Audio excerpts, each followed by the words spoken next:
ന്യായാധിപന്മാരുടെ പുസ്തകത്തിലുള്ള വായന 19-ാം അധ്യായം 1 മുതൽ 30 വരെ വാക്യങ്ങൾ. ഗിബെയക്കാരുടെ മ്ലേച്ഛത. ഇസ്രായേൽ രാജവാഴ്ച ഇല്ലാതായിരുന്ന കാലത്ത് എഫ്രയീം മലനാട്ടിൽ ഉൾപ്രദേശങ്ങളിൽ വന്നു താമസിച്ചിരുന്ന ഒരു ലേവ്യൻ യൂദയിലെ ഒരു ബെത്ലഹേംകാരിയെ ഉപനാരിയായി സ്വീകരിച്ചു. അവൾ അവനോട് പിണങ്ങി യൂദയിലെ ബെത്ലഹേമിലുള്ള തന്റെ പിതാവിന്റെ ഭവനത്തിലേക്ക് തിരികെ പോയി. ഏകദേശം 4 മാസം താമസിച്ചു. അപ്പോൾ അനുനയം പറഞ്ഞ് അവളെ തിരികെ കൊണ്ടുവരാൻ ഭർത്താവ് ഇറങ്ങിത്തിരിച്ചു. 2 കഴുതകളെയും അവൻ കൊണ്ടുപോയി. അവൻ അവളുടെ പിതാവിന്റെ ഭവനത്തിലെത്തി. യൂദയുടെ പിതാവ് അവനെ സന്തോഷത്തോടെ സ്വീകരിച്ചു. അവിടെ താമസിക്കാൻ അമ്മായിപ്പൻ നിർബന്ധിച്ചു. 3 ദിവസം അവൻ അവിടെ താമസിച്ചു. 4-ാം ദിവസം പ്രഭാതത്തിൽ അവർ എഴുന്നേറ്റ് അവൻ യാത്രയ്ക്കൊരുങ്ങി. എന്നാൽ യൂദയുടെ പിതാവ് അവനോട് പറഞ്ഞു, അല്പാഹാരം കഴിച്ച് ക്ഷീണം തീർത്തു പോകാം. അങ്ങനെ അവർ 2 പേരും ഒരുമിച്ചിരുന്ന് തിന്നുകയും കുടിക്കുകയും ചെയ്തു. യൂദയുടെ പിതാവ് പറഞ്ഞു, രാത്രി ഇവിടെ കഴിക്കുക, നിന്റെ ഹൃദയം സന്തുഷ്ടമാകട്ടെ. അവൻ പോകാൻ എഴുന്നേറ്റെങ്കിലും അമ്മായിപ്പന്റെ നിർബന്ധം കൊണ്ട് വീണ്ടും അവിടെ താമസിച്ചു.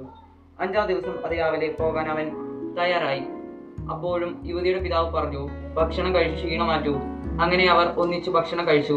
ലേവ്യനും അവന്റെ ഉപനാരിയും വേലക്കാരനും പോകാൻ തയ്യാറായി. അപ്പോൾ അവന്റെ അമ്മായിപ്പൻ പറഞ്ഞു, ഇതാ നേരം വൈകി, രാത്രി ഇവിടെ താമസിക്കുക, ഇവിടെ താമസിച്ച് ആഹ്ലാദിക്കുക. നാളെ അതിരാവിലെ എഴുന്നേറ്റു വീട്ടിലേക്ക് പോകാം. എന്നാൽ ആ രാത്രി അവിടെ പാർക്കാൻ അവൻ തയ്യാറായില്ല. അപ്പോൾ തന്നെ പുറപ്പെട്ടു. ജംബൂസിന് ജെറുസലേമിൽ നിന്ന് എതിർഭാഗത്തെത്തി. ഉപനാരിയും ജീനിട്ട 2 കഴുതകളും കൂടെ ഉണ്ടായിരുന്നു. അവർ ജംബൂസിന്റെ അടുത്തെത്തിയപ്പോൾ നേരം വളരെ വൈകിയിരുന്നു. ഭൃത്യൻ യജമാനോട് പറഞ്ഞു, നമുക്ക് ജംബൂസരിയുടെ ഈ പട്ടണത്തിൽ രാത്രി ചെലവഴിക്കാം. അവന്റെ യജമാനൻ പറഞ്ഞു, ഇസ്രായേലരുടെ അല്ലാത്ത അന്യനഗരത്തിൽ നാം പ്രവേശിക്കരുത്. നമുക്ക് ഗിബെയയിലേക്ക് പോകാം. അവൻ തുടർന്നു, നമുക്ക് ഈ കാണുന്ന സ്ഥലങ്ങളിൽ ഒന്നിലേക്ക് പോകാം. ഗിബെയയിലോ റാമായിലോ രാത്രി കഴിക്കാം. അവർ യാത്ര തുടർന്നു. ബെഞ്ചമിൻ ഗോത്രക്കാരുടെ പട്ടണമായ ഗിബെയയിൽ എത്തിയപ്പോൾ സൂര്യൻ അസ്തമിച്ചു. അവർ ഗിബെയയിൽ രാത്രി ചെലവഴിക്കാൻ ചെന്നു. അവൻ നഗരത്തിൽ തുറസായ സ്ഥലത്തിരുന്ന്, കാരണം ഒരു മനുഷ്യനും രാത്രി കഴിക്കുന്നതിന് അവരെ സ്വാഗതം ചെയ്തില്ല. അപ്പോൾ അതാ ഒരു വൃദ്ധൻ വയലിലെ വേല കഴിഞ്ഞ് മടങ്ങി വരുന്നു. അവൻ എഫ്രയീം മലനാട്ടുകാരനും ഗിബെയയിൽ വന്നു താമസിക്കുന്നവനുമായിരുന്നു. സ്ഥലവാസികൾ ബെഞ്ചമിൻ ഗോത്രക്കാർ ആയിരുന്നു. അവർ കണ്ണുയർത്തി നോക്കിയപ്പോൾ പൊതുസ്ഥലത്തിരുന്ന വഴിയാത്രക്കാരനെ കണ്ടു. അവൻ ചോദിച്ചു, നീ എവിടെ പോകുന്നു? എവിടെ നിന്ന് വരുന്നു?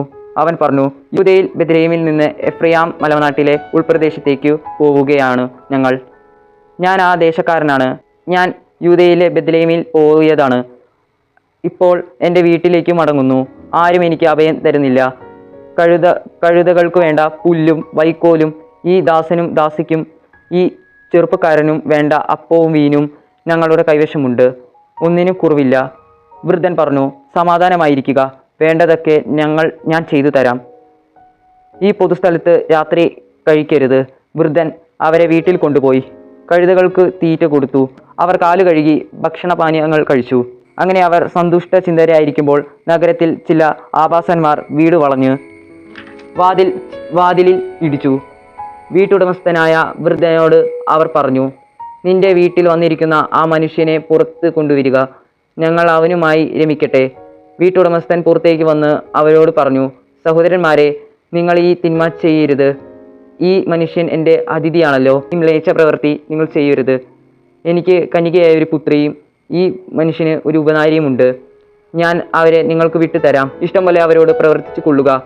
എന്നാൽ ഈ മനുഷ്യനോട് നികൃഷ്ടത കാണിക്കരുത്. എന്നാൽ അവർ വൃദ്ധന്റെ വാക്കുകൾ കേട്ടില്ല. ലേവ്യൻ തൻ്റെ ഉപനാരിയെ അവർക്ക് വിട്ടുകൊടുത്തു. അവർ അവളെ മാനഭംഗം പെടുത്തി. പ്രഭാതം വരെ അവളുമായി രമിച്ചു. പ്രഭാതമായപ്പോഴേക്കും അവർ അവളെ വിട്ടയച്ചു.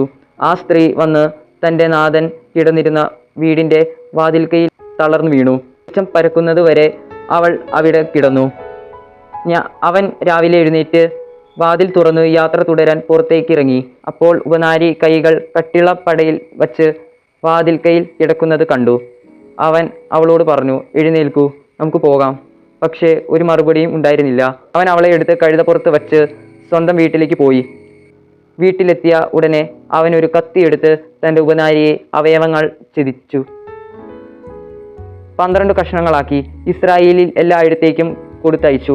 അത് കണ്ടവരെല്ലാം പറഞ്ഞു, ഇസ്രായേൽ ഈജിപ്തിൽ നിന്നും വന്നതിനു ശേഷം ഇന്ന് വരെ ഇപ്രകാരം ഒന്നും സംഭവിക്കുകയോ കാണുകയോ ചെയ്തിട്ടില്ല.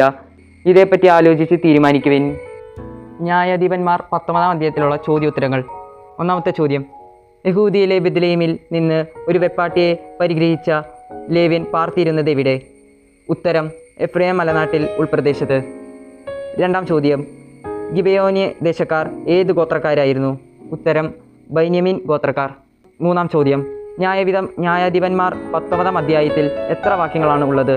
ഉത്തരം: 30 വാക്യങ്ങൾ. നാലാം ചോദ്യം: ഒരു ദിവസത്തിൻ്റെ ഏത് സമയത്തെക്കുറിച്ചാണ് ന്യായാധിപന്മാർ 19-ാം അധ്യായത്തിൽ പറയുന്നത്? ഉത്തരം: രാത്രിയെക്കുറിച്ച്. അഞ്ചാം ചോദ്യം: രാത്രി ഇവിടെ കഴിക്കുക, നിന്റെ ഡാഷ് സന്തുഷ്ടമാകട്ടെ. യുവതിയുടെ പിതാവ് പറഞ്ഞ ഈ വാക്കുകൾ പൂരിപ്പിക്കുക. ഉത്തരം: ഹൃദയം. ആറാം ചോദ്യം: അക്കാലത്ത് ഇസ്രായേൽ ഇല്ലാതായിരുന്ന എന്ത്? ഉത്തരം: രാജവാഴ്ച. ഏഴാം ചോദ്യം: എഫ്രൈം മലനാട്ടിൽ ഉൾപ്രദേശങ്ങളിൽ വന്ന് താമസിച്ചിരുന്ന ഒരു ലേവ്യൻ ഉപനാരിയായി സ്വീകരിച്ചത് ആരെ? ഉത്തരം: യൂദയിലൊരു ബെത്ലഹേംകാരിയെ. എട്ടാം ചോദ്യം: അനുനയം പറഞ്ഞ് ഉപനാരിയെ തിരികെ കൊണ്ടുവരാൻ ഇറങ്ങി തിരിച്ച ഭർത്താവിനോടൊപ്പം ആരാണ് ഉണ്ടായിരുന്നത്? ഉത്തരം: ഒരു വേലക്കാരൻ. ഒമ്പതാം ചോദ്യം: എത്ര കഴുതകളെയാണ് ഭർത്താവായ ലേവ്യൻ കൊണ്ടുപോയത്? ഉത്തരം: 2 കഴുതകളെ. പത്താം ചോദ്യം: ലേവ്യൻ ഉപനാരിയുടെ ഭവനത്തിൽ എത്തിയപ്പോൾ സന്തോഷത്തോടെ സ്വീകരിച്ചതാര്? ഉത്തരം: യുവതിയുടെ പിതാവ്.